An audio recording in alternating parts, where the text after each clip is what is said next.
So that's what we're going to give you. We're going to give you exactly what you asked for. Yes, and we deliver. and actually that's what tonight's topic is all about. Tonight's topic, I'm going to let Doc B tell you guys what tonight's topic is. Okay, now, are high standards keeping you single? Or are people just settling for less? What do you think? Now that in itself is an absolutely amazing topic. I think you guys already know that. All right. So again, welcome back to another amazing episode of J&B Live Podcast. Tonight we're going to dive into the topic that's heating up the internet. You know, are high standards keeping people single? You know, or are too many folks just settling for less? Doc B, this conversation is long overdue. Yes, correct, Broker J3. Relationships today are more complicated than ever. People have those so-called checklists, you know, you're checking it twice, but are they actually looking for love, or are they just looking for perfection? What do you think? What do you think? Well, that's the question, Doc B. You know, and y'all already know we're gonna break it down. We're gonna keep it real and maybe ruffle a couple of feathers along the way. Yeah. So let's start with this. You know, what do we mean when we say high standards? And is there a difference between standards and unrealistic expectations? Yeah. So we're gonna break this down for you. We hope we don't hurt anyone's feelings, but that's what we do. We keep it real. But that's a big one, Broker J3. Standards are about knowing what you want in a mate and what aligns with the values that you have. But unrealistic expectations can be about looking for something that does not even exist. We got to be honest with ourselves about whether we're filtering out the right people or putting away great partners because of simple, minor things. Yeah, exactly. And that's the problem, right? Yeah. You know, people say they have standards, but some of them are just straight up unrealistic. Like expecting the person to have everything together 100% of the time without any struggles. You know, life isn't that perfect, so why should relationships be? Exactly. So thank you guys for joining us. Thank you again, Big Tipper, Young and Reckless. Lovely Red, thank you guys so much. Diana, Lock Dog, thank you guys for joining us. We do appreciate your support. But I think, Broker J3, I think social media plays a role in this too. We see it all the time. We see highlights and reels of people's lives. They're living their best life. We just talked about this recently. Exactly. And they make us think that we should have the perfect partner with no flaws because we see them online on social media with their partner. But real relationships require patience and some compromise. You know, and that's real. And that's why so many people are struggling in the dating scene. But, you know, let's break it down even further and really analyze the difference between high standards and flat out delusions. All right, we're going to go ahead and get into it right now. The first line between high standards and unrealistic expectations. Talk about it, Doc. Okay, so let's be real. There's a difference, guys, between having high standards and expecting perfection. And you think about it. Is anyone really perfect? A woman saying she wants a man who is ambitious. You know how it is. We want them financially stable and we want them emotionally available. That's fair. Those are things that we should ask for. But if she's saying he has to be 6'5", make 6 figures, drive a Lambo, Jaguar, one of these expensive cars, now that's a little bit different. Facts. And it goes both ways. You know, a man saying he wants a woman who's supportive, kind, and brings peace, you know, that's reasonable. Yeah, okay. But when some guys out here talking about she got to be like an IG model, cook like a chef, and never challenges him, now that's where the problem starts. Yes, it does. The problem is social media has people thinking that they deserve perfection, when in reality, no one is perfect. So are people single because they're waiting on something that does not even exist? Really? Or are they settling because they think love means accepting less than what they deserve? We got to break this down even further, guys. Yes, we do. So this is where things get a little bit tricky. Some folks are out here with the bare minimum mentality. They want the minimum, thinking that having expectations is just unreasonable. But then there's the other extreme. People rejecting good partners, good mates over the smallest flaws. Now, I see one of our followers here ask, what are each other's bringing to the table? You know, that is an absolutely yes. That is an absolutely good question. Sometimes who is that again? Bonnie Jarn. Oh gosh, I'm beating up the name. Please forgive me, Bonnie. But you're absolutely right. That's very important. I want God. Let's say I want God. God's best. Absolutely, absolutely. Mm-hmm. You know, I think we all want that, and you know what, Bonnie? That is a realistic expectation. Yes, it is. You know, that's really expectation. You know, now, like imagine turning down someone who's loyal, driven, and kind of just because they don't make six figures or don't have that perfect body. You know, that's wild to me. You know what I'm saying? Nobody is saying settle for the worst. But just be realistic. Yes.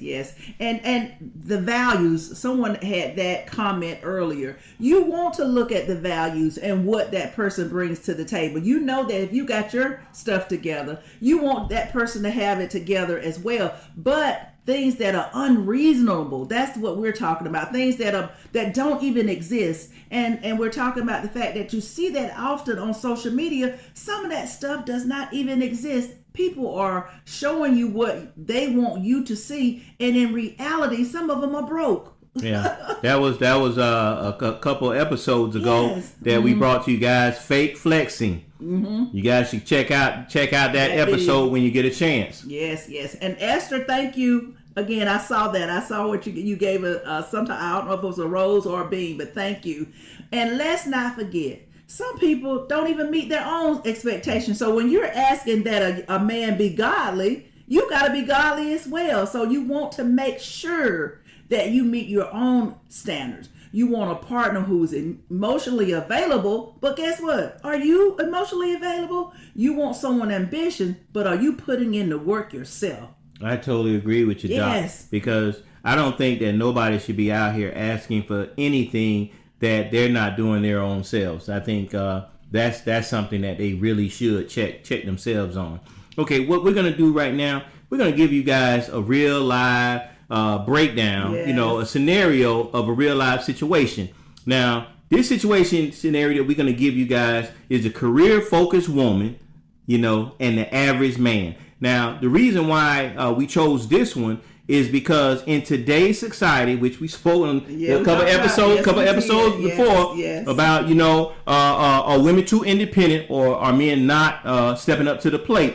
So that's why we chose this one, because there's a lot of career women out there that have an average man. All right. And the reason we're going to look at this scenario is because of the fact that a lot of women have it together. It's women that are making some boss moves. So we're going to set this stage. We have a woman, her name is Maya. She's 35 years old. She's highly successful. She owns her own home. She makes six figures and has built a life that she just loves.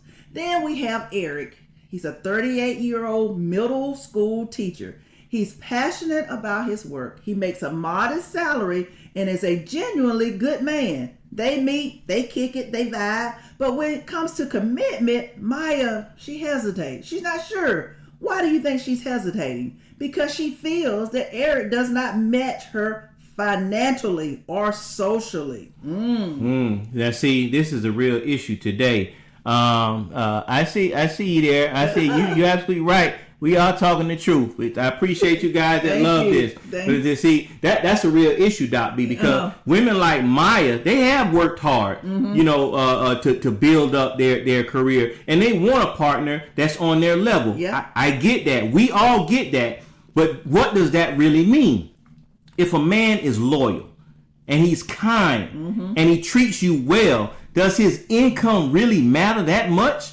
Or is she chasing a status rather than love? Yeah. And I know, sisters, I know you out there. Sometimes we get caught up. We get caught up in how much he make based on how much you make. And some women that don't make a lot, they still want the man to make a lot of money because they want him to take care of her. Exactly. Okay, so this is the question. Let's be honest. Societal expectations have shifted. A lot of men were raised to be the provider. We talked about that as well. But now women are out here excelling. They making it. They making those boss moves. And some don't know how to navigate relationships where they are the high earner. They're not used to that. But should that be a deal breaker? Right. Because first of all, Eric might not be a CEO, but he brings value in other ways. He's emotionally stable. He supports her dream, and he's an overall good person. But Maya is stuck on the idea that she deserves someone with money, more money, you know what I'm saying? Because she worked hard herself. But isn't love supposed to be more than just finances? Yes, it should. And let's flip it. Let's flip these roles, guys. I want to know what you're thinking. Let's flip it. Thank you, Jiggles, Fly, Gemini. Thank you guys for joining us. We're going to flip those roles. If the roles were reversed, Broker J3, and Eric was a six-figure earner while Maya was a teacher, would we even be having this conversation? Society would tell him to take care of her. But when the woman is the high earner, suddenly the man is not enough. That's where the double standards come in and they get you in trouble. Exactly. And that's why the high achieving women of today are struggling in the dating scene. It's not that there's not a good amount of men out there. There's a bunch of good men out there. It's just that their checklist, y'all know what I'm talking about, women. That checklist that y'all got is eliminating all of the great partners before they even get a chance. Yeah, they don't even get a chance to say, hey, how you doing? Okay, so what's the solution? Should Maya adjust her standards, guys, or should she hold out for someone who matches her success? Now, that's the $1 million question. And we want to hear from y'all. Are high standards keeping people single, or are they justified in wanting someone on their level? Let's get it. Let's read some of these comments because they going off. Thank you, Moon God. Thank you for joining us. Here we say relax. She needs to relax. She has a great man, does his own passion, so he's not actually working, but she has a great man. Thank you, Caleb King. Thank you for that comment. And another person says she just wants the status quo. Okay. Thank you guys for your comments. Keep those comments coming. Bonnie mentioned something as well. Okay, let's see. Where's Bonnie? Right here. Okay. Here we go, Bonnie Jones. Thank you. Bonnie Jones inspired. She's chasing status. The other young man said status as well. Hardworking spouse, dedicated, committed, loving is worth it. It's worth it. It actually is worth it because of the fact that it's not all about the finances. If you got a man that's gonna treat you well and taking care of you emotionally, money does not necessarily have to be top of the list. Exactly. That is it, sisters. That's exactly. it. And I totally agree because come on, guys, we don't seen this so many times before, where you have so many people out here that's doing their best. I mean, I know personally there's a lot of guys out there that's really good guys, but they're having issues finding a good woman because, like one of my friend, he's a mechanic. And I mentioned this once before, he's a mechanic, so he's a grease monkey, whatever y'all like to call that. but he makes really good money. But, some of the women that he has dealt with, they don't like the fact that he's a grease monkey, regardless of the fact that he makes good money, drives a nice vehicle, has his own place. They just don't like his occupation. Yeah. I think that's kind of petty, because like Doc B was saying, if Eric was a millionaire, shouldn't he be looking for somebody of the same status? Yeah. Or what if he fell in love with that school teacher? She has a good heart. She cares about him and his dreams and supports him. Why not? Yeah. It's the same thing. Yeah. All right, Ty Smith, thank you for joining us.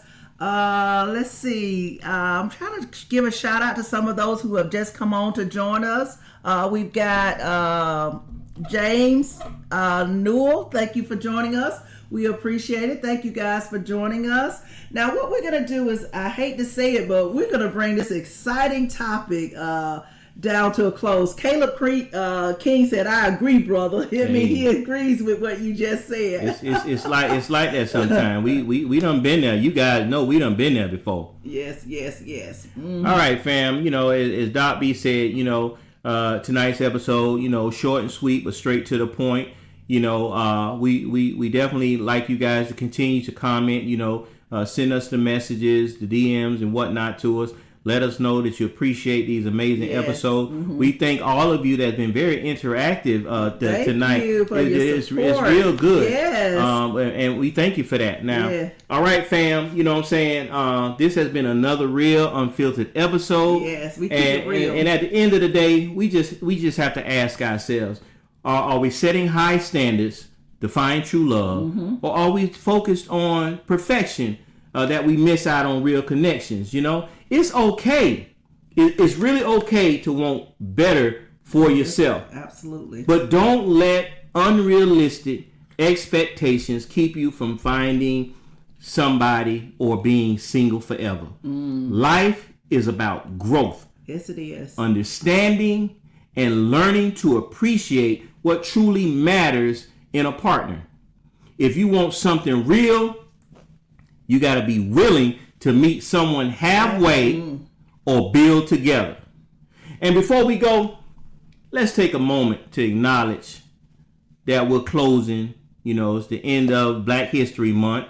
It's a time of reflection, appreciation, and continued progress. But what does the future hold for Black History Month look like? With so many shifts happening in society, and it's on us to ensure that Black history isn't just a month, but it's a continuous conversation and an ongoing movement of empowerment. Now, a lot of us been hearing about wiping out Black History Month altogether. I don't want to mention the name. We try not to mention that name. No, we're not. on our show. But it's a lot of changes that's going on in society today, and we as a Black culture, have to make sure that our history, our culture is not broken down into the lowest month, days in the month. It's all year round. Okay. Yeah. All right, Kimberly Strump, thank you for joining us. We appreciate you guys. Thank you so much.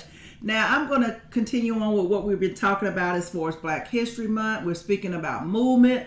I want to take a second to talk about tomorrow's boycott of major DEI stores. These are stores that decided they did not want to continue DEI. That is diversity, equity, and inclusion. The stores like Walmart, Target, Amazon, and many more. I know you've seen it on Facebook. You've seen it on just about every social media outlet about boycotting those stores tomorrow, which is the last day of Black History Month. This boycott is about holding corporations accountable for how they handle diversity, equity, and inclusion.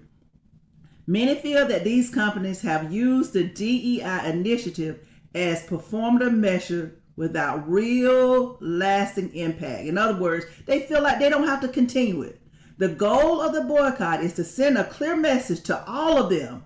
These are Black dollars. These are our dollars, not just Black people, but everybody. These are our money. We're sending a clear message that consumers are paying attention. We see you. We see you, and we won't support businesses that don't stand by the values that they claim to uphold. Whether you choose to participate or not, that's your choice. But it's important that you stay informed and engage in these conversations. Make yourself knowledgeable so you know what's going on, because economic influence is a powerful tool for change. If you want change to happen, you have to do something. All right, guys. Totally agree with Doc B. And for you guys out there, we appreciate whether you join us on Bigo Live, TikTok, Yes. Instagram, Facebook. We appreciate you guys that join us. YouTube. We want you guys to stay connected to J&B Live Podcast. To all our subscribers, listeners, follow. If you enjoyed this episode and wanted to keep it going, and you want to follow us on social media, you can find us at Live with J&B or J&B Live Podcast. Yes, yes. Now, we know we have a lot of people that's out there that love to listen on the go. They listen to their audiobooks or their podcasts. You can also catch us on Spotify, Apple Podcasts, Amazon Music, iHeartRadio, Deezer, and wherever you get your podcast from. Yeah. So we appreciate you guys. We appreciate your support. We thank you so much. Make sure you hop on over. Much love to you. Make sure you hop on over to YouTube, where you can catch all of our content, everything, full episodes, full playlist. We have a lot of content that you guys will absolutely love. So make sure you jump on over to YouTube and subscribe so that you won't miss any episodes that we have coming. And we appreciate you guys. Thank you so much. Yes. Thank you so much. And as always, I'm Broker J3. I'm Dr. B. Let's talk about it. Thank you guys. Have See a you good guys night. later.